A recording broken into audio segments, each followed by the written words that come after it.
We're back with MSNBC political analyst and former chief internist at Walter Reed, Craig Crawford, the Houston Chronicle's Julie Mason, and Times' Jay Carney, who's in Chicago and is blogging right now as he speaks with us.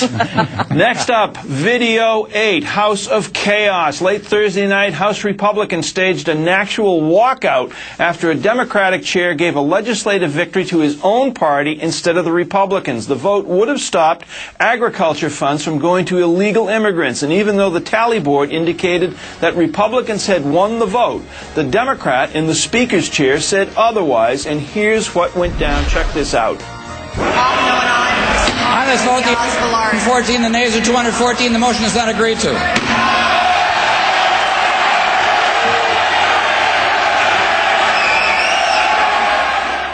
Oh, man, what pathetic people. I thought I saw John Belushi in the background there in Animal House. These people can't get out of Washington fast enough. I don't know if there's anything to say about this. Craig, start with you around the horn. Well, I've always wanted Congress to be a little more like the British Parliament. I think the difference is, you know, they have bars in Parliament. I mean, at least we don't have bars where they could even get into worse fights. What was happening here, Mike, is Democrats had instituted a new rule, which in the past, Republicans would hold votes open for a really long time to try to strong-arm some of their members to vote how they wanted.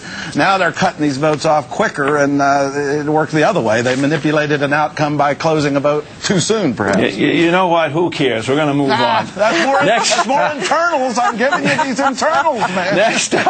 Next up, a waitress whacks Romney at a New Hampshire diner. On Thursday, Mitt Romney talked to a crowd about his plan to fight global AIDS. In the middle of his talk, a waitress piped up and pounded Romney for focusing on the rest of the world at the expense of the United States. Take a look. Despite what Michael Moore said, we are the envy of the world when it comes to healthcare technology and capabilities, and we can reach out and help other nations.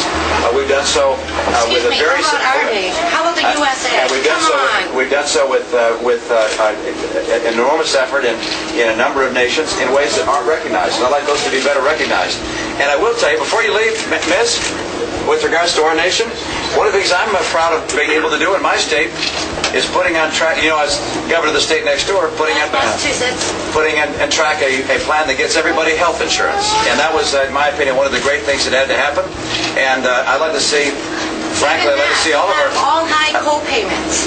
Pardon? After we pay our huge deductibles for our insurance and our costs for our prescriptions, there's nothing left. Hey, Jay, you know, could you speak to the point that the coverage of campaigns has changed so drastically in the last 4 or 5 years, and it's going to change even more over the next 15 months or so? People with cell phone cameras. You're out there at a bloggers convention in Chicago where a lot of the candidates, a lot of the Democrats have attended to speak to the bloggers. And clearly, Romney is on a very shaky, some sort of video camera. Is there any more privacy left at the campaign level?